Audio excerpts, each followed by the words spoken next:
नमस्कार, मैं राजेश भारद्वाज आप सभी का क्लैट प्रेप के ऑनलाइन प्लेटफॉर्म पर हार्दिक स्वागत करता हूं। Hello everyone, welcome to CLAT prep. जैसा कि आप सभी को पता है, हम डेली न्यूज़ एनालिसिस करते हैं, फैक्चुअल एनालिसिस करते हैं और उसके साथ साथ 20 क्वेश्चंस की प्रैक्टिस भी करते हैं। तो चलिए उसी सीक्वेंस को कंटिन्यू रखते हैं। आज कौन सा दिन है? तो आज है 18 ऑफ द दिसंबर 2025 और देखते हैं आज के न्यूज़पेपर में कौन कौन सी न्यूज़ हमारे काम की हैं। तो चलिए स्टार्ट करते हैं। सबसे पहले आपने फ्रंट पेज के ऊपर इस न्यूज़ को देखा होगा।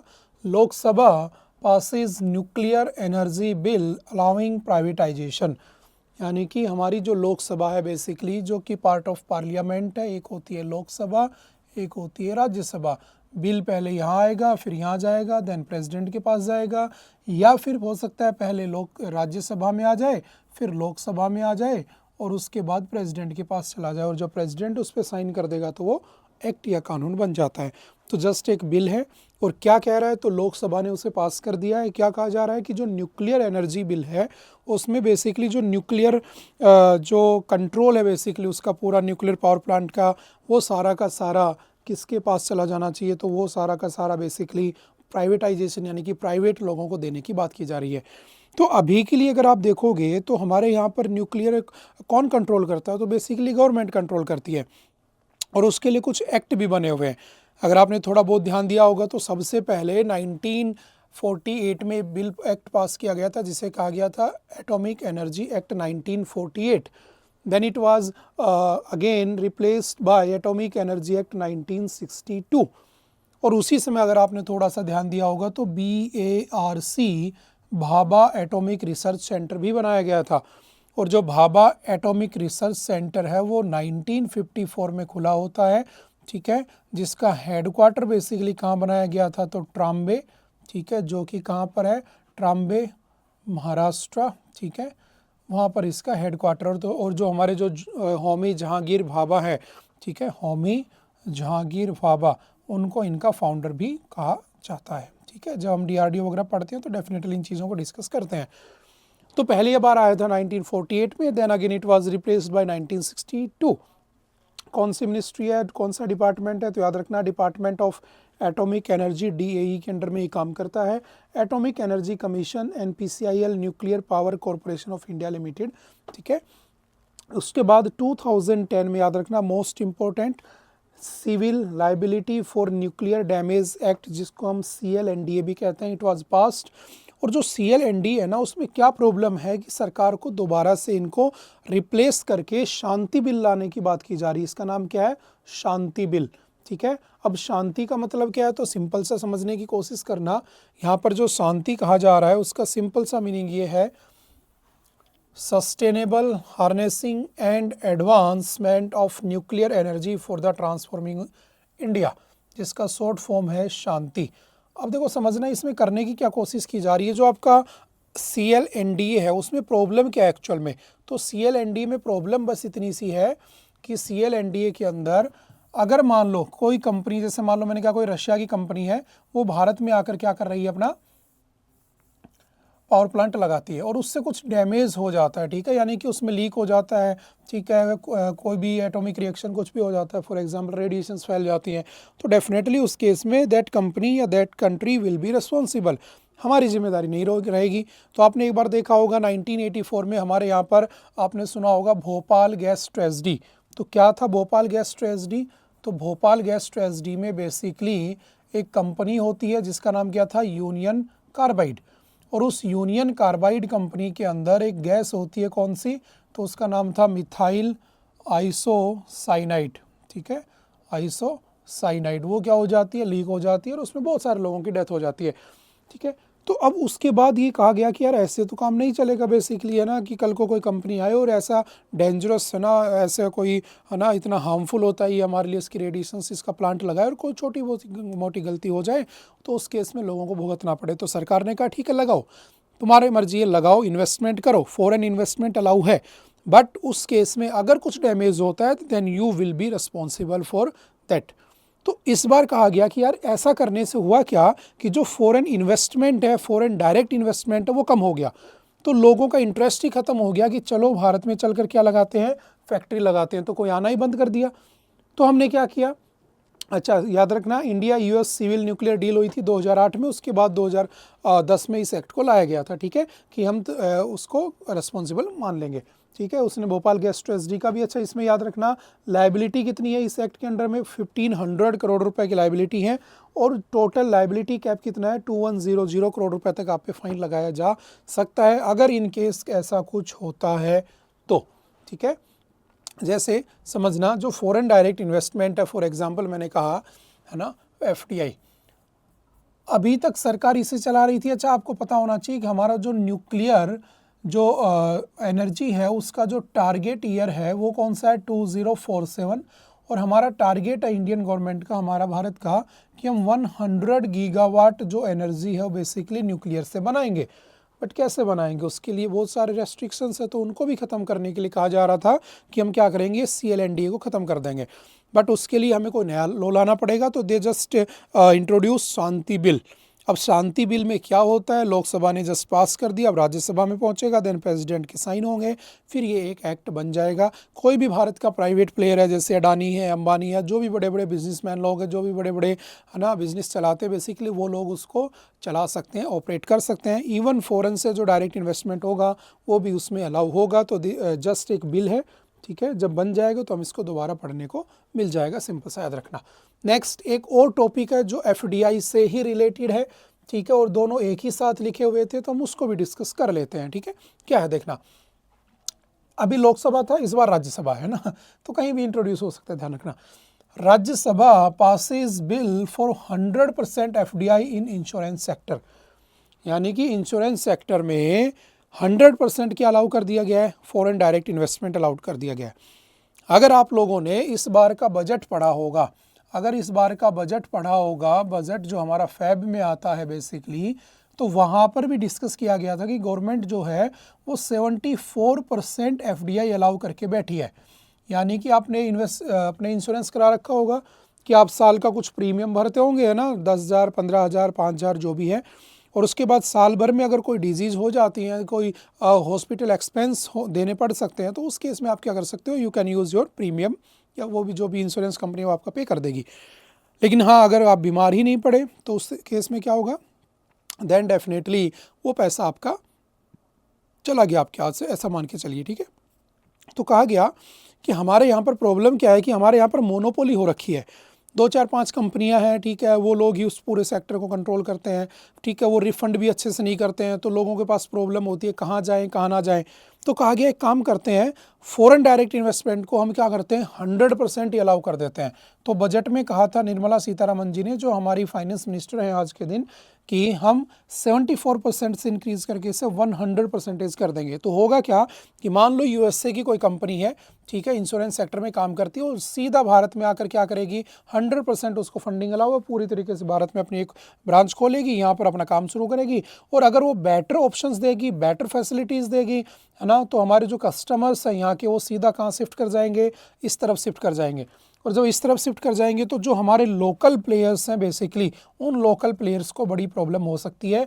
ये भी सबसे बड़ा इशू इसमें देखने को मिलेगा, क्योंकि वो आएंगे, वो प्रीमियम मार्केट को टारगेट करेंगे, जो प्रीमियम या जो वेल्दी लोग हैं, तो पूरा वेल्दी ग्रुप ही उधर चला जाएगा। तो इंडिया वाले, उनके पास जो थोड़े से लोअर क्लास लोग रह जाएंगे, देन डेफिनेटली वो लोग अच्छा प्रीमियम नहीं खरीदते हैं, तो अच्छा उनको बेनिफिट भी नहीं मिलेगा।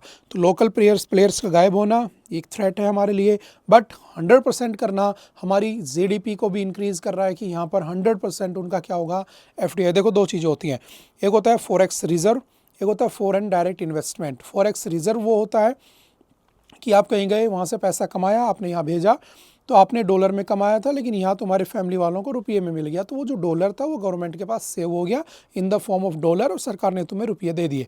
तो सरकार के पास ऐसे हर किसी देश की एक करेंसी जमा हो जाती है, जिसे हम फॉरेक्स रिजर्व कह देते हैं। But in case of foreign direct investment, अगर कोई कंपनी डायरेक्टली यहाँ पर इन्वेस्ट करती है तो हम उसे एफडीआई कह देते हैं। और एफडीआई का जो फ्लो है वो 1991-1992 के बजट के बाद से बढ़ा है, क्योंकि उस समय भारत में क्या चल रहे थे, फाइनेंशियल क्राइसिस चल रहे थे, और फाइनेंशियल क्राइसिस इतने ज़्यादा चल रहे थे कि हमें दूसरे लोगों को यहाँ पर बुलाना हमारी क्या हो चुकी थी, मजबूरी हो चुकी थी, ठीक है। आई होप आपने एलपीजी, लिबरलाइजेशन, प्राइवेटाइजेशन, ग्लोबलाइजेशन, ये चीज़ें पढ़ी होंगी। The life insurance corporation of India was established under the Life Insurance Corporation Act 1956, passed by the Indian Parliament to nationalize the country's life insurance business। और इसको 1956 में क्या कर दिया गया था, प्राइवेट पब्लिक बना दिया जाता है, ये भी ध्यान रखना, नेशनलाइजेशन हो जाता है LIC का।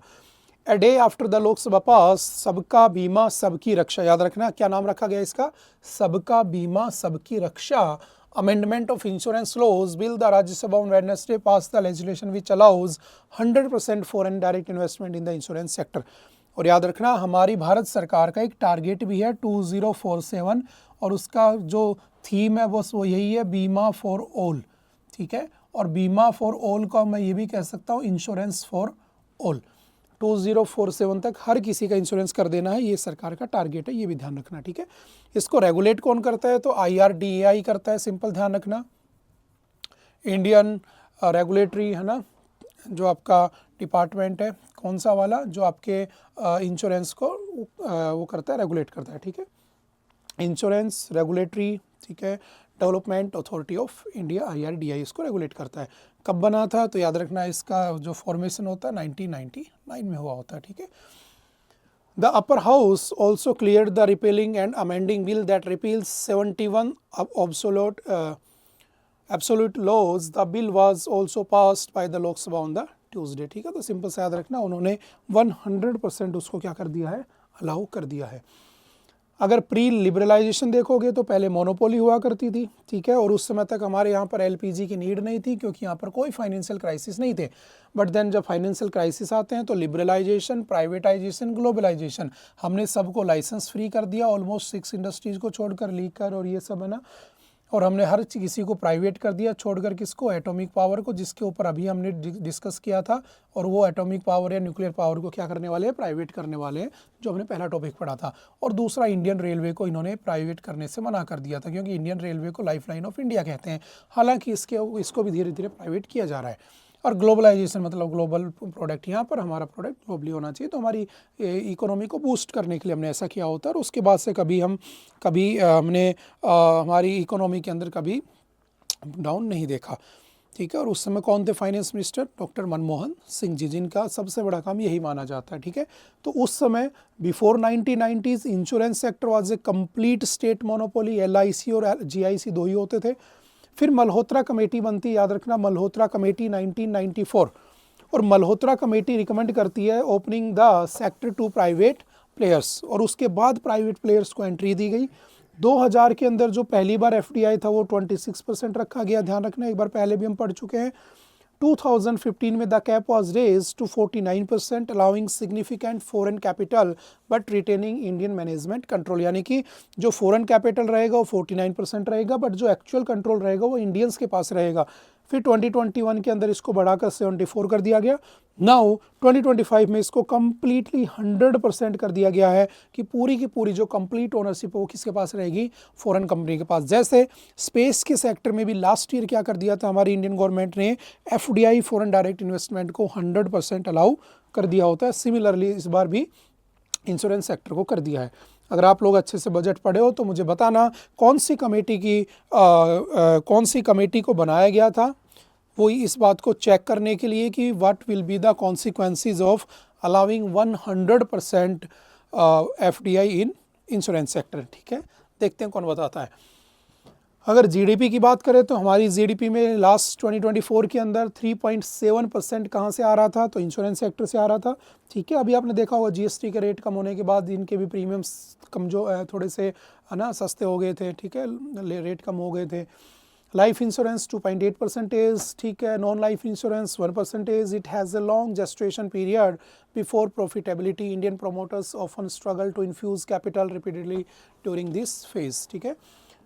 अच्छा, क्या प्रॉब्लम है, flight of capital, focus on creamy layer and the survival of small players. अभी हमने डिस्कस किया था कि जब नई मार्केट में प्लेयर आ जाएंगे तो जो स्मॉल प्लेयर्स हैं उनको बड़ी प्रॉब्लम होती है, क्योंकि वो लोग अच्छा खासा पैसा खर्च करेंगे और जो लोकल प्लेयर्स होते हैं वो इतना पैसा नहीं खर्च कर पाते हैं। और आप चाहे किसी भी इंडस्ट्री में चले जाइए, लोकल प्लेयर्स को बड़ी कंपनियाँ आकर वाइप आउट कर देती हैं। नेक्स्ट कौन सा है, overseas bill betrays migrant workers. ये भी एक अच्छा टॉपिक है, माइग्रेंट वर्कर्स के ऊपर काम कर रहा है। देखो कौन होता है माइग्रेंट, किसे कहोगे माइग्रेंट, जो किसी काम की तलाश में, ठीक है, वर्क, या फिर एक हेल्दी लाइफस्टाइल जीने के लिए, ठीक है, अच्छी एजुकेशन पाने के लिए, ठीक है। अगर किसी एक जगह से दूसरी जगह पर क्या कर जाते हैं, पहुंच जाते हैं, माइग्रेट कर जाते हैं, हम उसे माइग्रेंट कह देते हैं। बट मैं कहता हूं कि अगर मान लो नेचुरल डिजास्टर आ जाए, मैं कह रहा हूं बाढ़ आ जाए, मैं कह रहा हूं वहाँ पर बहुत भयंकर साइक्लोन आ जाएं, तो उस केस में अगर लोग वहाँ से छोड़कर जाते हैं अपने घर को, तो उसे हम रिप्लेसमेंट कहते हैं, सॉरी डिस्प्लेसमेंट कहते हैं, ठीक है। और इसे क्या कहा जाता है, माइग्रेंट या माइग्रेट करना। तो कह रहा है, अभी आपने देखा होगा कि एक बिल आया था जिसका नाम रखा गया था overseas mobility facilitation and welfare bill 2025। और ये जो बिल है बेसिकली ये माइग्रेंट वर्कर्स के ऊपर आया था और पार्लियामेंट में इसका डिस्कशन किया गया। तो ये जो आदमी है, जो कटप्पन जो हैं, ये एक इसके ऊपर अपने व्यू दे रहे हैं। और कटप्पन जी का कहना है यहाँ पर, नोट कटप्पा, ध्यान रखना, कटप्पन जी का कहना है यहाँ पे कि भाई बेसिकली ये जो लेबर लॉज हैं बेसिकली क्या ये वर्कर्स फ्रेंडली भी हैं या सिर्फ प्रो गवर्नमेंट ही हैं। क्योंकि गवर्नमेंट कह रही है, देखो जैसे हमारे यहाँ पर सबसे बड़ी प्रॉब्लम क्या है, अनएम्प्लॉयमेंट, लोगों के पास काम नहीं है। तो इन्होंने कहा एक काम करेंगे, बल्क में लोगों को उठाएंगे, लेकिन लोगों को उठाने से पहले उन्हें स्किल करेंगे, है ना, स्किल्ड, है ना, उनको कुछ सिखाएंगे, देन उनको बल्क में उठाएंगे और उनको किसी फॉरेन कंट्री में, जैसे मैंने कहा रशिया, ठीक है, इजराइल, ठीक है, यूएसए, हालांकि वहाँ पे हमारा कॉन्फ्लिक्ट चल रहा है, जो भी है, ठीक है, हम वहाँ उनको रख देंगे।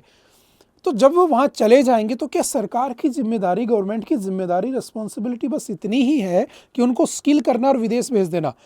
लेकिन वहाँ जाने के बाद उनके साथ स्लेव वाला बिहेव किया जाता है, उनको नौकरों की तरह रखा जाता है ना, उनके साथ एक्सप्लॉयटेशन होता है, उनको वक्त पर खाना नहीं मिलता है, उनके सारे जो लॉज रूल्स होते हैं वो अलग कर दिए जाते हैं। उन वर्कर्स को उनके वहाँ के कानून ही नहीं पता होते हैं, तो वो मस्ट भी उनका क्या होता होगा, एक्सप्लॉयटेशन होता होगा। इनकी तरफ कौन ध्यान देगा।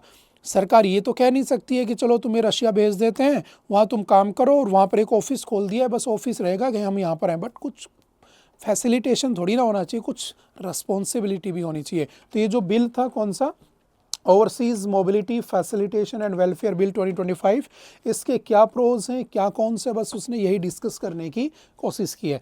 आप उनको स्किल दे दोगे, ठीक है, लेकिन वहाँ जाने के बाद उनके साथ जो बिहेवियर होता है, जो उनके साथ है ना बिहेव किया जाता है, वो ठीक नहीं होता है। तो देखिए क्या कहता है, in the shadow of India's economic ascent, millions of its citizens predominantly from Uttar Pradesh, Bihar and Kerala, यहाँ से ज़्यादा जाते हैं, embark on journeys abroad chasing the mirage of dignity through sweat and sacrifice, ठीक है।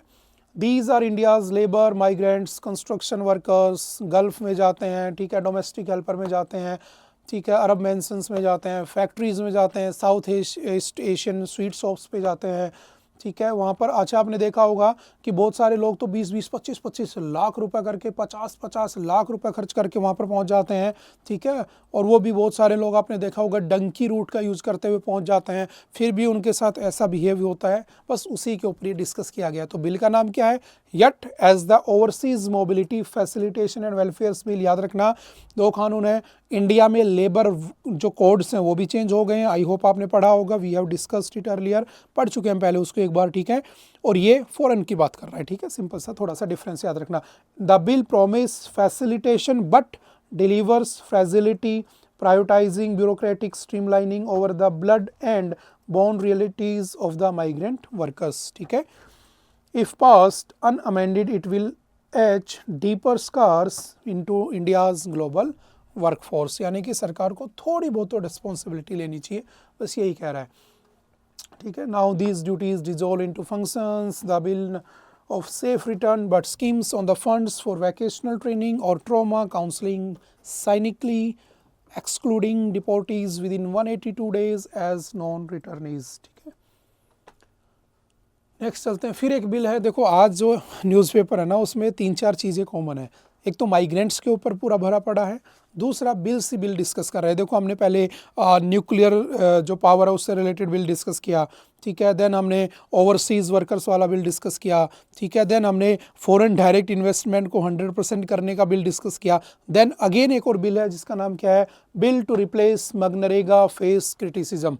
यानी कि जो मनरेगा है, Mahatma Gandhi national rural employment guarantee act, it was passed in 2005 but it was renamed in 2009।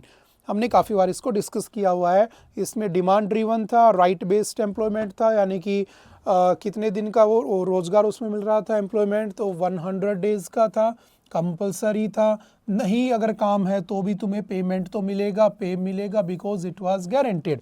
ठीक है। अच्छा, उसमें मैक्सिमम वुमेन होनी चाहिए थी, work will be provided with in 5 kilometre radius of your house. ठीक है, ऐसा कुछ कंडीशंस थी।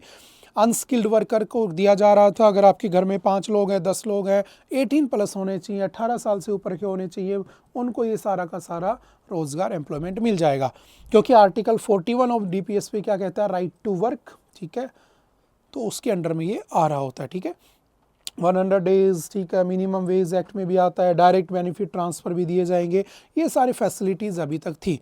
बट द प्रॉब्लम इज़ कि अभी जो हमारी प्रेजेंट गवर्नमेंट है ना, उन्होंने डिसाइड किया कि we will change the name, हम नेम को बदल देंगे। क्या रख देंगे, तो हम उसको नाम बदल कर कुछ और रख देंगे। और क्या रखने की बात की जा रही है, द विकसित भारत गारंटी फॉर रोजगार एंड आजीविका मिशन ग्रामीण बिल 2025 इसका नाम रखा गया है।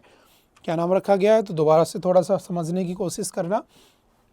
ठीक है, ये पहले वाला है 100 डेज़, गांधी जी का सपना था। ठीक है, दैट इज़ वाई हम इसको गांधीयन प्रिंसिपल में भी काउंट करते हैं। ठीक है, क्योंकि गांधी जी के जीवन के सिंपल से प्रिंसिपल थे, शहर गांव। जब मूवमेंट करना होता था तो शहर चले जाते थे, जब खाली रहते थे तो गांव में रहते थे, लोगों से मिलते जुलते रहते थे। और उनका मानना था कि जो किसी भी देश की जो बेसिक स्ट्रक्चर होती है, नींव होती है, वो गाँव होता है, तो हमें गाँव को स्ट्रॉन्ग करना चाहिए। दैट इज़ वाई इनके नाम के इस नरेगा के आगे महात्मा गांधी इन्होंने जोड़ा होता है। बट अब इसको चेंज किया जा रहा है, बस उसी का डिस्कशन है। याद रखना, अनस्किल्ड के लिए वो जॉब, स्किल्ड के लिए नहीं है, ये बात भी ध्यान रखना। सिर्फ रूरल इलाकों के लिए उसको इंट्रोड्यूस किया गया था। ठीक है, अच्छा, अभी तक क्या था, 100% जो पैसा था वो सेंट्रली स्पॉन्सर्ड था, लेकिन अब जो नई स्कीम है उसमें 60:40 कर दिया गया है। 60% शेयर रहेगा सेंटर का और 40% रहेगा किसका, स्टेट का। तो ये भी कहा जा रहा है कि इस स्कीम के अंडर ओवर सेंट्रलाइजेशन करने की बात कही जा रही है इस स्कीम को। हालांकि नाम बदलने की कोई नीड नहीं थी, ऐसा पोजीशन का कहना है कि इसके ऊपर ओवर सेंट्रलाइजेशन हो रहा है। कैसे, देखो डिस्कस करते हैं। द विकसित भारत गारंटी फॉर रोजगार एंड आजीविका मिशन ग्रामीण, और इसका पूरा नाम है VB-G रामजी बिल। ठीक है, तो शॉर्ट में याद रख लेना, एग्जाम में पूछ सकता है। VB-G Ramji bill tabled in the Lok Sabha on the Tuesday to replace Mahatma Gandhi national rural employment guarantee act deserve to be rejected for more than one reason. कौन कौन से, what is show to be change is not only the nomenclature but also the fundamental character of the existing schemes. ठीक है, अब कहोगे sir क्यों करती हैं सरकारें, तो देखो पावर दिखानी होती है ना कि हमारे पास भी पावर है। हालांकि नाम बदलने से कुछ होता नहीं है, ठीक है, काम बदलने से कुछ होता है, लेकिन वो बाद की बात है, हम उस पर डिस्कस नहीं करते हैं। The use of Gandhi's name in the 20-year-old scheme signifies the link to his Gram Swaraj concept that gives importance to the democratic decentralization। But ये खत्म हो जाएगा, फिर मोर सेंट्रलाइज्ड कुछ शो करने की कोशिश की जा रही है, बस यही है। But the new bill, by making the union government virtually the sole decision maker in the proposed law, will not make any positive contribution in this direction। देखो इसमें एक चीज़ और है जो डिस्कस करने वाली है, देखो समझना। पहले 100 डेज वर्क था, ठीक है, अब इन्होंने 125 डेज वर्क कर दिया है। ठीक है, पहले क्या था, थ्रू आउट ईयर चलता था, 12 के 12 महीने ये काम चलता था। जब चाहो नौकरी मांग लो, नौकरी नहीं मिली तो पैसा मिलेगा। तो आपने देखा होगा सेंट्रल गवर्नमेंट जो है वो हमेशा, कुछ स्टेट है जैसे महाराष्ट्र हो गया, तमिलनाडु हो गया, ठीक है, आपका वेस्ट बंगाल हो गया, इन पे एलिगेशंस लगाती है कि ये लोग क्या करते हैं, उस पैसे का, उस जो पैसा इनको दिया जाता है फॉर मनरेगा, उसका मिसयूज़ करते हैं। तो हम नहीं चाहते उनको पैसे दें। तो आपने कई बार ये न्यूज़ पढ़ी होगी काफ़ी बार कि वेस्ट बंगाल के मनरेगा वर्कर्स का जो पैसा है वो पिछले 2022 से रुका हुआ है, ऑलमोस्ट 3 साल हो गए हैं, पैसा ही नहीं सरकार पास कर रही है।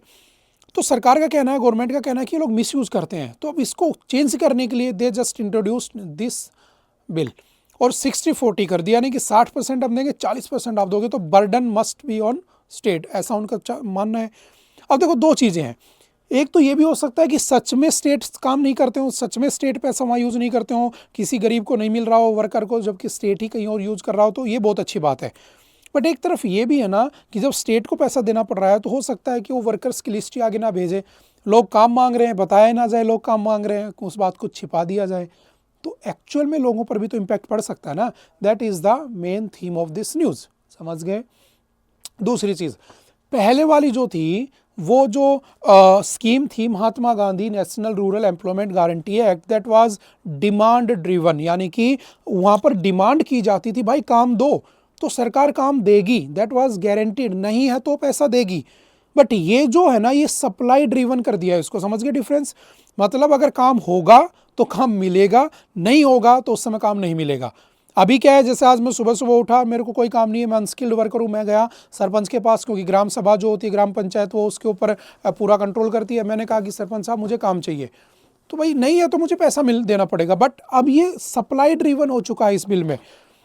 और इसमें यह भी है कि जब क्रॉप का सीजन आएगा ना, जो बेसिकली जो आपका होता है ना खरीफ रबी एंड जायद, उसको कटने का जब समय आएगा तो उस केस में जॉब मिलेगी नहीं आपको। तो बहुत सारे इसमें कमियां भी हैं, ठीक है, कुछ एडवांटेज भी हैं, कुछ डिसएडवांटेज भी हैं। देखते हैं जस्ट अभी बिल है क्या होता है, कितने डिस्कशंस बाकी हैं। जो गवर्नमेंट है उसको सपोर्ट कर रही है, अपोजिशन अपोज कर रही है। मैंने दोनों पॉइंट आपके सामने रख दिए हैं, ठीक है, पूरा हमने एनालिसिस कर लिया इसका अच्छे से। अब देखते हैं आगे क्या होगा, पढ़ लेंगे। चलो नेक्स्ट चलते हैं। The story of we the moving people. आप लोगों ने ये लाइन कहीं ना कहीं पढ़ी होगी, we the people of India hereby resolve India into sovereign social secular, है ना, ऐसा कुछ पढ़ा होगा कि हम भारत के लोग भारत को ऐसा ऐसा ऐसा ऐसा बनाते हैं। तो क्या है ये, प्रीएम्बल ऑफ इंडियन कॉन्स्टिट्यूशन, ठीक है। अब यहाँ पर देखो, मैंने कहा था सारे के सारे टॉपिक आज माइग्रेंट वर्कर्स से ही लिंक कर रहे हैं, तो ये भी जस्ट वही है। जो माइग्रेंट वर्कर्स हैं उन्हीं को डिस्कस कर रहा है कि भाई वी जो माइग्रेंट होते हैं बेचारे, देखो क्या करते हैं। जैसे अभी आपने देखा होगा एसआईआर चल रहा है, ठीक है, दोनों को लिंक कर देता हूँ मैं। एसआईआर जो ये कहना चाह रहा है, ठीक है, इसकी थीम समझ लेते हैं। स्पेशल इंटेंसिव रिवीजन, ठीक है, 12+ स्टेट में करने की बात हो रही थी। बोले जो फर्जी वोटर्स होंगे, डुप्लीकेट वोटर्स होंगे, उनको बाहर निकाल दिया जाएगा, ठीक है। जो एक से ज़्यादा स्टेट में वोटर आईडी बना के बैठे हैं उनको रिमूव कर दिया जाएगा, ठीक है, डन कर दो तुम। लेकिन एक्चुअल प्रॉब्लम कहाँ से आ रही है उस पर किसी का ध्यान नहीं है, बस यही डिस्कस किया गया है। इवन सुप्रीम कोर्ट ने ये कहा है कि भाई जो एक्चुअल प्रॉब्लम है ना, एसआईआर कर जो तुम ख़त्म कर रहे हो वो कभी ख़त्म हो ही नहीं सकती है। बोले कैसे नहीं होगी, बोलो ये जो प्रॉब्लम है ना एसआईआर में जो तुम कर रहे हो, डुप्लीकेट फर्जी वोटर्स की, मल्टीपल वोटर आईडीज़ की, उसका रीज़न है माइग्रेशन। अब आप सोचोगे सर अभी तो माइग्रेशन जब आप पढ़ा रहे थे तो बेसिकली आप तो फॉरेन में जाने की बात कर रहे थे, ठीक है। दो तरह के माइग्रेशन होते हैं, ध्यान रखना। एक होता है कि तुम किसी दूसरे देश में चले गए बेटर लाइफ के लिए, बेटर हेल्थ फैसिलिटीज़ के लिए, बेटर एजुकेशन के लिए, बेटर वर्क एम्प्लॉयमेंट के लिए, जो भी है। एक होता है कि तुम कंट्री के अंदर अंदर ही स्टेट टू स्टेट विजिट कर रहे हो। जैसे आप हो बिहार से, you are registered in Bihar, you have ration card, Aadhaar card, voter card in Bihar, ठीक है। बट आपने क्या किया, जॉब स्टार्ट कर दी कहाँ पे, मैंने कहा मध्य प्रदेश। देन आप मध्य प्रदेश में 4-5 साल से रह रहे हो, अच्छे से सेटल हो गए हो, अच्छा पैसा कमाने लगे हो, तुमने वहाँ भी प्लॉट ले लिया, वहाँ भी रजिस्टर करा लिया, वहाँ भी तुमने वोटर आईडी बना लिया, आधार कार्ड बना लिया, और अब आपके पास 2 वोटर आईडी कार्ड हो चुके हैं। अब एसआईआर में यही तो हो रहा है कि जो मल्टीपल है, जो फर्जी वोटर बने बैठे हैं उनको निकाला जाए। तो एक्चुअल प्रॉब्लम ये नहीं है कि उसने फर्जी वोट बनवाया है, समझ रहे हो मेरी बात। एक्चुअल प्रॉब्लम सुप्रीम कोर्ट कह रही है, एक्चुअल प्रॉब्लम इज माइग्रेशन। तुम बिहार के आदमी को बिहार में नौकरी देकर क्यों नहीं रोक देते, जिससे वो मल्टीपल स्टेट में जाकर वहाँ के फर्जी जो भी आधार कार्ड वगैरह या जो भी वोटर आईडी कार्ड हो बनाए ही ना। समझ में आ रही है। बस this is the theme of this article. पर पढ़ना जरूर, बहुत अच्छा आर्टिकल है। मैं कुछ थोड़ा सा एक्सट्रैक्ट करके समझाने की आपको कोशिश करता हूँ। आई होप कि आपको समझ में आएगी बात। देखते हैं क्या कह रहा है। Citizenship is tied to a person's residency in a delimited territory. A citizen is क्या कह रहा है, in India the Election Commission of India ECI is undertaking a special intensive revision of the electoral rolls, pushing back against challenges to move, ECI told the Supreme Court of India. Rapid urbanization and the frequent migration of the population from one place to another place on account of education, livelihood and other reasons have become a regular trend. समझ गए। तो वही सब discuss किया हुआ, हम थोड़ा सा थीम डिस्कस कर लेते हैं। This has led to an increased possibility of repeated entries in the electoral roll. Thus, the ECI came to the conclusion that the situation warrants the conduct of pan-India SIR beginning with the state of Bihar, क्योंकि सबसे ज़्यादा जो migration हो रहे हैं वो कहाँ से हो रहे हैं, बिहार से। इसीलिए कहा गया कि भाई हमने बिहार से शुरू किया था, ठीक है। तो जस्ट है ना, इलेक्शन कमीशन ऑफ इंडिया की बातें हैं। नेक्स्ट, ये भी एक माइग्रेशन से रिलेटेड टॉपिक है। ऑलमोस्ट 3-4 टॉपिक हमने डिस्कस किए, सारा एक ही थीम के ऊपर चल रहा है आज। The changing patterns of the India's student migration. देखो अभी हमने वर्कर्स की बात की, है ना, स्टेट टू स्टेट। उससे पहले हमने फॉरेन जो माइग्रेट करते हैं उनके लिए जो बिल आया था उसका डिस्कशन किया। Now we are discussing about the student migration, कि बच्चे क्यों माइग्रेट हो जाते हैं। तो बच्चे, सीधी सी बात है कि बेटर एजुकेशन के लिए जाएंगे। अब सोचो भारत में ऐसा क्या है कि यहाँ के लोग 50, 60, 70 लाख रुपए खर्च करके विदेशों में जाते हैं, पढ़ते हैं और उसके लिए खर्च उधार लेते हैं, है ना, बैंकों से लोन लेते हैं, इवन प्रॉपर्टीज़ लोन पर चढ़ा देते हैं। फिर उनकी प्रॉपर्टी अगर जॉब अच्छी नहीं मिलती है तो बिक जाती है। कितने कॉन्सिक्वेंसेज उन चीज़ों के।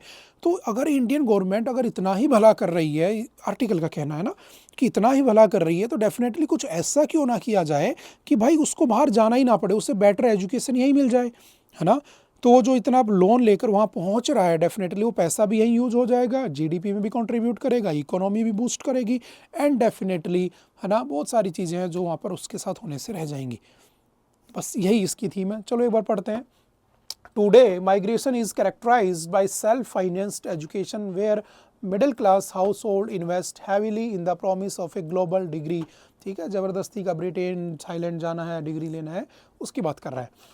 In Ministry of External Affairs data, more than 13.2 lakh Indian students were enrolled in over 70 countries by 2023, which rose to 13.35 lakh in 2024 and projected to reach 13.8 lakh in 2025। यानी कि भारत से हर साल ऑलमोस्ट 13 से लेकर लगभग 13-14 लाख स्टूडेंट विदेश जाते हैं। अब उसके कॉन्सिक्वेंसेज क्या, चलो वो भी देखते हैं। सबसे ज़्यादा कहाँ जाता है, USA, then Canada, then UK, then Australia, then Germany. तो ये भी बेसिक से याद रखना, वन लाइनर में ये क्वेश्चंस पूछ लिए जाते हैं, जस्ट इनको याद कर लेना, ठीक है। पहला USA, then Canada, then UK, then Australia, then Germany. This significant development is reflected in the report of parliament committee, ठीक है, पार्लियामेंट कमेटी की रिपोर्ट है, which engage with student as one of the India's major diaspora categories, ठीक है। Many of these students are channeled into lower tiers institutions, ठीक है। ऐसा भी नहीं है कि बहुत अच्छी यूनिवर्सिटी में पढ़ रहे हैं, लेकिन फिर भी ठीक है। Most students migrate through self financing, education loan, वही सब बातें जो हमने डिस्कस की थी। In 2023 Canada hosted 4,27,000 Indian students, which is roughly 45% of international enrollment, ठीक है। और जो लगभग 7 बिलियन से लेकर 8 बिलियन डॉलर तक की जो हमारी एनुअल जीडीपी वहाँ पर लेकर जा रहे हैं बेसिकली पैसा। Across destinations, students shoulder substantial financial burdens, ठीक है, वही सब बातें हैं। 40 to 50 lakh rupees. This outflow of student needs to be understood within the domestic context। अच्छा, हमारी सरकार ने किया भी है, ऐसा नहीं किया नहीं है। अगर आपको ढंग से याद हो तो हमने यहाँ पर क्या किया है, गुजरात के अंदर, है ना, आई होप आपको याद होगा, गिफ्ट सिटी, ठीक है, गिफ्ट सिटी के नाम से बनाया। हमने वहाँ पर वर्ल्ड की टॉप 500 यूनिवर्सिटीज़ को कैंपस खोलने के लिए बोला, ताकि हमारे जो स्टूडेंट वो बाहर ना जाकर उन्हीं के सेम कैंपस में इंडिया में स्टडी कर लें, ठीक है। और बहुत सारे तो भारत में आ भी चुके हैं, जैसे आपकी ऑस्ट्रेलिया की एक यूनिवर्सिटी, डाइकिन यूनिवर्सिटी, वो आ चुकी है, वोलोंगलोंग यूनिवर्सिटी आ चुकी है ना। ये फर्स्ट 2 हैं, इनको जरूर याद रखना। और धीरे धीरे बहुत सारी कंपनीज, यूनिवर्सिटीज़ यहाँ पर आ भी रही हैं, ठीक है। तो बस यही है कि हमें माइग्रेशन को रोकना है, ठीक है, चाहे वो स्टेट टू स्टेट वर्कर्स का हो, state to other countries workers का हो, चाहे फिर स्टूडेंट्स का हो। तो तीनों टॉपिक आज हमने ऑलमोस्ट माइग्रेंट्स के डिस्कस किए हैं। चलते हैं थोड़ा सा आगे। ओके, आई थिंक आज के लिए इतना ही था। आई होप कि आपको बातें समझ में आई होंगी। फिर भी अगर किसी तरह का कोई डाउट रहता है तो आप एनी टाइम आकर मिल सकते हैं, पूछ सकते हैं, अपने डाउट को क्लियर कर सकते हैं। ओके, बाय बाय, मिलते हैं दोबारा से फिर कभी किसी नेक्स्ट लेक्चर में। Okay, thank you, have a nice day.